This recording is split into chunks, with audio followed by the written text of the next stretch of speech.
이번 주 참 비가 많이 왔죠? 여러분들 이 일주일 동안 비가 참 많이 오고 또 어떻게 보면 습한 날씨였는데 잘 지냈나요? 아니에요? 목사님도 이번 주 좀 비가 오고 또 햇빛도 없고 해가지고 좀 많이 기분도 가라앉고 체력적으로 또 육체적으로 또 마음적으로 좀 힘들었던 한 주였던 것 같아요. 이런 것 같이 우리 친구들도 어떤 비 오는 이 날씨에 덥고 습한 날씨에 또 지치고 또 힘들었고 또 분주했을 텐데 그럼에도 불구하고 우리 하나님과 함께 하신다, 하나님이 우리와 함께 하신다라는 그 마음을 가지고 살았기를 목사님이 바라고 그 마음을 가지고 이 예배 자리에 왔기를 간절히 소망합니다. 여러분들은 다 하나님 믿죠? 그 하나님이 여러분들과 함께 하신 또한 믿길 바랍니다. 그런 믿음이 있을 때 여러분들이 어떤 삶을 살아간다 할지라도 지치지 아니하고 여러분들 포기하지 아니하시는 하나님을 의지할 때 여러분들은 결코 실패자의 인생이 아니라 하나님과 함께하는 승리자의 삶을 살아가고 있다는 사실을 기억하는 저와 여러분 우리 동행교회 3D 중고등부 모두 공동체가 되길 간절히 소망합니다. 우리는 지금 계속해서 어떤 성경을 보고 있죠? 지난주와 지지난주에 이어서 오늘 본문 말씀을 읽었으면 당연히 나와야 되는 건 여호수아죠. 여호수아의 말씀을 우리가 지금까지 들었을 때 처음에는 이제 요단강을 건너기 이전에 이스라엘 백성들의 모습과 지난주는 이제 여리고성의 전투를 통해서 우리가 여호수아의 말씀을 들었습니다.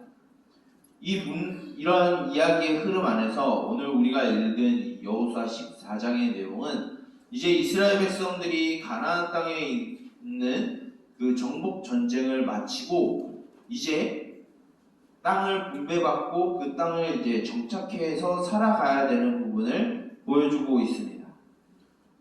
이 땅을 분배받는 과정 가운데 처음으로 등장하는 것이 바로 오늘 우리가 읽은 이 갈렙에 대한 이야기예요.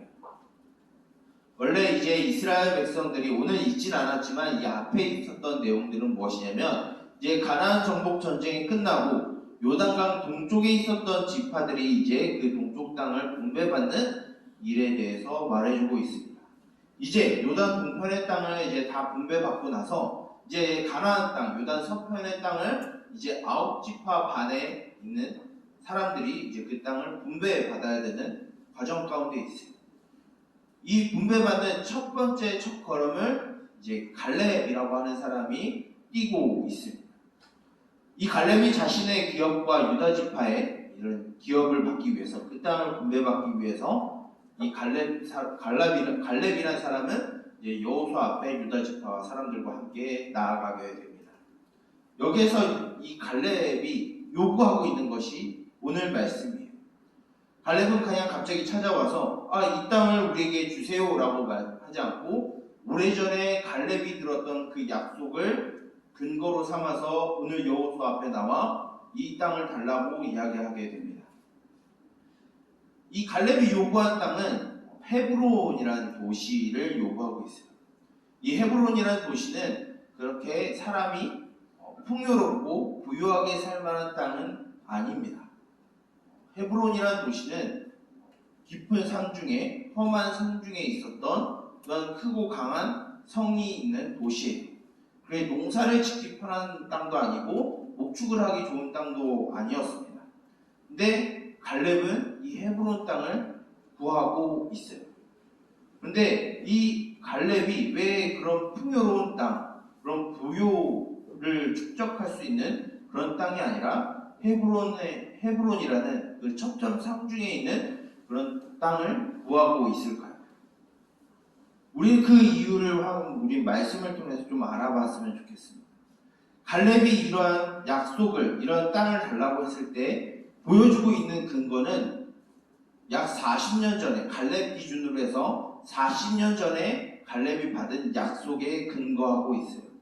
오늘 말씀을 보게 되면 이 갈렙이 그 약속에 대한 근거가 바로 가데스 바네아라는 한 지역에 있었던 일을 가져오게 됩니다. 우리가 시간이 지나서 이 사건을 우리가 잊어버렸을 수도 있는데 가데스 바네아에서는 어떤 일이 있었을까요? 이 이야기는 모세오경 중에 민수기에 나오는 이야기입니다. 이제 이스라엘 백성들이 가나안 땅을 들어가기 전에 이제 정탐꾼 10명을 이제 가나안 땅에 보게 돼요. 이 정탐꾼 12명 중에 이제 갈렙이 속해 있었던 것이죠. 그 가데스바네에서 출발해서 가나안 땅에 정탐을 하고 돌아온 이 12명의 정탐꾼들이 이제 이스라엘 백성들에게 가나안 땅에 대해서 보고를 하게 됩니다. 그 중에서 10명의 사람들이 무엇이라 이야기하냐면 저 땅에 가면 우리는 다 죽는다라고 혹평을 해요. 하나님을 믿지 않는 모습을 보입니다.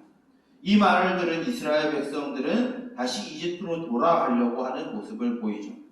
이때 이스라엘 지금 현재 이 여호수아서의 이스라엘의 지도자인 여호수아와 갈렙은 정반대의 이야기를 합니다.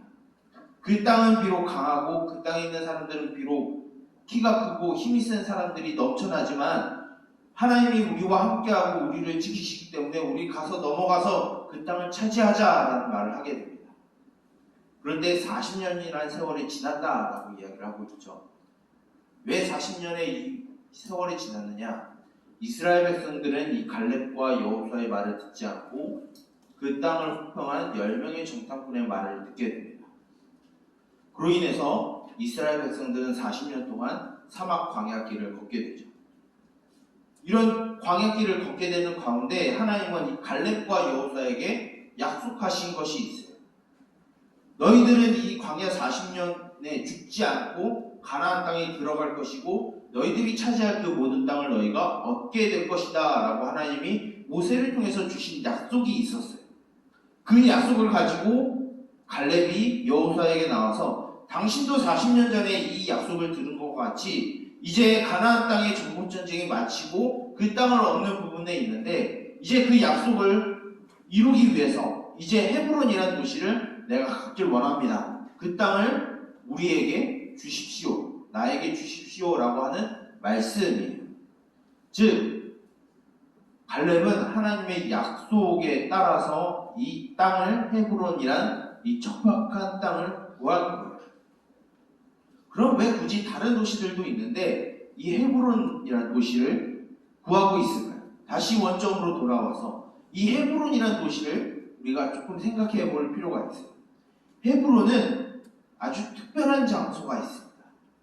어떤 장소가 있냐면 이스라엘 백성들의 조상인 아브라함과 그의 아내 사레의 무덤이 있는 곳이에요.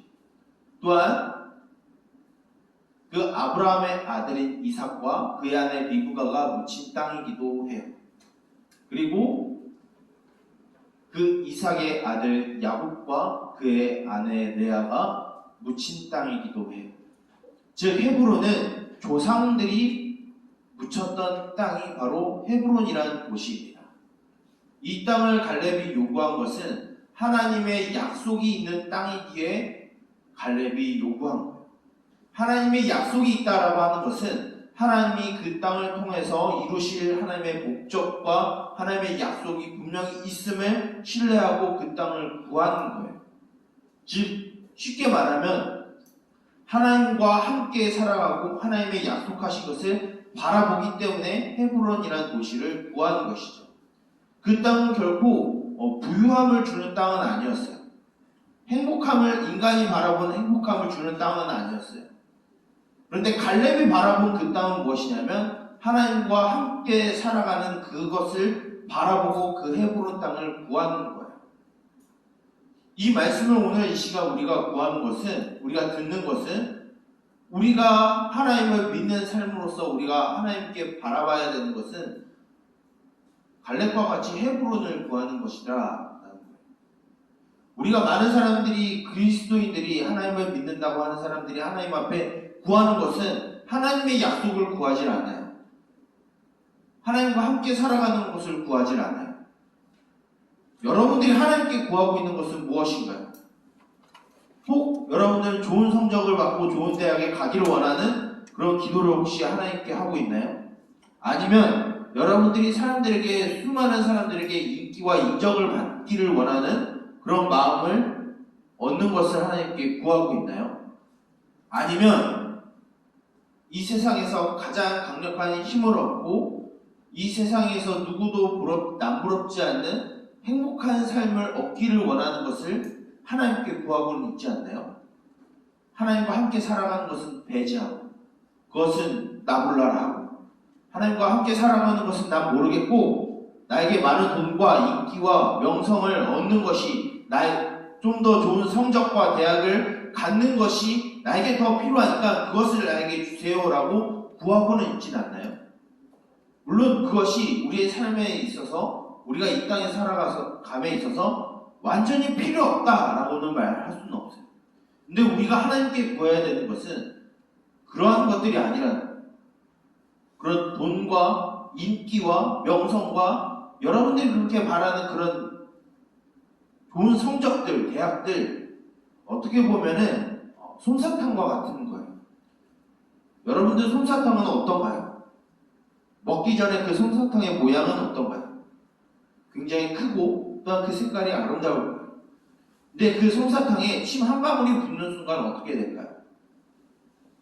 순식간에 사라져버립니다. 똑같이 여러분들이 구하는 그런 돈, 인기, 사람들을 받는 인정, 성적, 대학, 지금 잠깐 나는 행복하게 만들 수 있겠죠. 잠깐 기쁘게 만들 수는 있어요. 하지만 그것이 영원하지 않다라는 거예요. 갈렙이 헤브론을 구한 것은 이러한 것이에요. 잠깐 내가 이 땅에 살아가면서 솜사탕과 같은 그런 달콤함을 구한 게 아니라 긴 여정을 바라보면서 우리와 함께 하시는 그 하나님의 약속을 바라보고 살아가겠다라고 하는 의지와 충성인 거예요. 이 갈렙이라는 이 이름에는 성경에 나오는 이 사람들의 이름은 다 의미가 있습니다. 이 갈렙이라는 이 이름에는 참 의미심장한 의미를 가지고 있어요. 갈렙의 이름을 우리 한글어로, 우리 한국어로 번역을 하게 되면 동물을 의미하게 됩니다. 어떤 동물이냐면 개를 의미해요. 좀 순하면 강아지죠. 갈렙이라는 이름의 뜻은 강아지라는 의미를 갖고 있어요. 그러면은 이상한 거 아닌가? 이상하지 않죠? 여러분들 강아지 좋아하죠? 강아지 여러분들이 잘 따르죠? 똑같은 거예요. 갈렙은 그 강아지와 같이 주인된 하나님을 죽기까지 충성한 사람이다라는 거예요. 무엇을 충성했느냐? 하나님이 우리에게 주신 약속에 대해서 충성한 사람이에요. 물론 성경에서 나오는 이 사람에 대해서 우리가 대단하다, 존경할 만하다 할 필요는 없습니다. 그런데 우리가 그런 방향을 가지고 살아가야 되는 것은 필요해요. 여러분들이 충성하고 있는 것, 여러분들이 바라보고 있는 것, 여러분들의 목적을 삼고 있는 것들이 무엇인지 한번 고민해 봤으면 좋겠어요. 물론 여러분들이 열심히 공부해야 하죠. 여러분들이 열심히 이 땅에서 살기 위해서는 소정의 재물도 필요해요. 근데 그것이 여러분들의 인생에 있어서 절대적인 기준이 되지 않는다라는 것을 기억하세요. 결국 그것을 주는 것도, 그것을 허락하시고 주시는 것도 하나님이시고, 그것을 빼앗고 가져가시는 분도 하나님이세요. 왜냐하면 그 모든 것은 목사님이 항상 황금기도 때 이야기하는 것이 있습니다. 이 재물이 나의 주인이 아니라 오직 하나님이 나의 주인임을 고백하는 것과 이 재물 또한 하나님의 것임을 고백하는 것을 항상 목사님은 헌금기도 때 이야기를 하고 있어요. 괜히 이야기하는 게 아닙니다. 종교적인 행위로 말하는 게 아니에요. 우리의 신앙의 고백이 되어야 된다는 거예요. 여러분들의 삶의 목적이, 여러분들이 바라는 이 산지, 내가 바라는 그 산지는 여러분들이 무엇인가요? 우리가 하나님을 믿는다라고 하면, 그 믿음을 따라 살아간다라고 하면은 우리는 단순히 이 땅에서 얻는 그런 잠깐에 얻어지는 그 행복, 물론 여러분들은 아예 버리라고는 말을 하진 않습니다. 하지만 그것이 여러분들의 삶의 목적이 되지 마세요. 대학이 여러분들의 삶의 목적이 아니에요. 여러분들이 인기를 얻는 것, 여러분들이 좋은 많은 돈을 얻는 것, 여러분들의 삶의 목적이 아닙니다. 여러분들의 삶의 목적은, 적어도 그리스도인들의 삶의 목적은 하나님과 함께 살아가는 것을 여러분들이 바라봐야 돼요. 그것이 우리 그리스도인들이 가져야 되는 목표이며 삶의 목적이에요.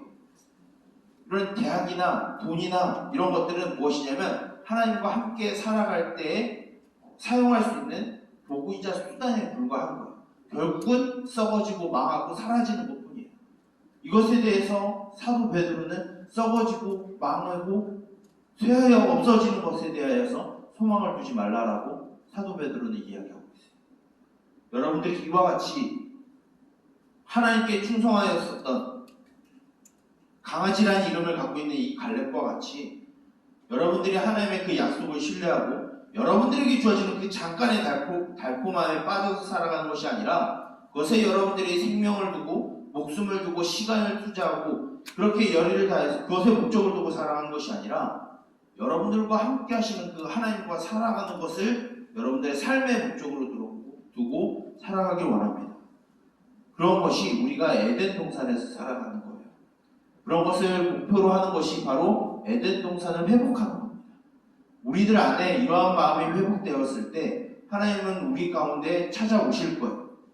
그런 하나님은 우리들 가운데 영원히 계셔서 우리를 포기하지 않을 거예요. 어떤 상황과 어떤 일이 우리들에게 닥쳐진다 할지라도 하나님은 다른 사람들은 다 여러분들을 버린다 할지라도 하나님은 여러분들을 버리지 않았습니다. 이러한 믿음을 가지고 여러분들의 주어진 삶을 살아가고 여러분들에게 주어진 그 모든 환경과 배경 가운데에서 하나님만을 따르며 그 약속만을 바라보고 살아가는 우리 동현교회 3D 중고등부 모두 공동체가 되기를 우리 주님의 이름으로 축복하며 기도하고 또한 권면드립니다. 그 말씀을 기억하여서 다시 우리에게 시작되는 일주일도 살아가는 그리스도인으로 살아가기에 주님의 이름으로 축복합니다. 기도하겠습니다. 살아계신 주님, 우리를 사랑하시되 목숨을 내어버리시기까지 사랑하시는 주님, 그 주님의 그 약속을 우리가 바라보며 살아가길 원합니다. 주님께서 왜 우리를 위하여 죽으셨는지 우리가 돌아보길 원합니다. 그것은 우리와 함께 하시겠다, 우리를 포기하지 아니하시겠다라는 그 약속 덕분에 우리가 그것을 믿고 그것으로 인하여서 우리가 살아가고 있음을 고백합니다. 그러나 우리가 그리스도인으로서 아직도 이 땅에 잠시 있다 사라지는 것에 우리가 목매고 살아가고 있다라고 하면 주여 용서하여 주시고 불쌍히 여겨 주셔서 우리의 삶 가운데 찾아와 주셔서 우리를 변화시키시고 우리 가운데 회복을 있게 하여 주시옵소서. 하나님께 충성하였었던 그런 갈렙과 같이 하나님 아버지 주님께 충성하며 주님의 뜻을 온전히 따르는 주의 종들이 되게 하여 주시며 주님의 백성들이 되게 하여 주시옵소서. 이제 다시 일주일의 삶을 살아갑니다. 세상의 것에 함몰되어서 그것만을 바라보며 살아가는 것이 아니라 하나님 아버지 썩어지고 쇠하여지고 망하여지는 것에 우리가 삶의 목적을 두고 살아가는 것이 아니라 우리와 함께 하시는 그 하나님과의 삶을 우리가 바라보며 그 약속을 바라보며 살아가는 우리들이 되게 하여 주시옵소서. 이 모든 것을 우리를 사랑하시는 예수 그리스도의 이름으로 기도드립니다. 아멘. 시간 목사님 축도함으로 모든 예배를 마치도록 하겠습니다. 축도하겠습니다. 여호와는 내게 복을 주시고 너를 지키시기를 원하며 여호와는 그의 얼굴을 내게로 향하여 드사 은혜 베푸시기를 원하며 여호와는 그의 얼굴을 내게 비추사 평강 주시기를 원하노라. 이제는 우리 주 예수 그리스도의 은혜와 하나님 아버지의 무한하신 사랑하심과 성령님의 인도하심과 보호하심과 말씀으로 지도하심과 교제하심과 교통하심의 은총, 세상에 잠시 사라지고 하는 것에 우리의 목숨과 우리의 목적을 두고 살아가는 것이 아니라 우리와 함께 하시는 그 하나님께 우리의 소망을 두고 그 약속을 품고 살아가기를 원하는 우리 동현교회 우리 동현교회 3D 중고등부 모두 공동체 머리머리 위에 이제로부터 영원토록 함께 있을지어다. 아멘. 광고하도록 하겠습니다.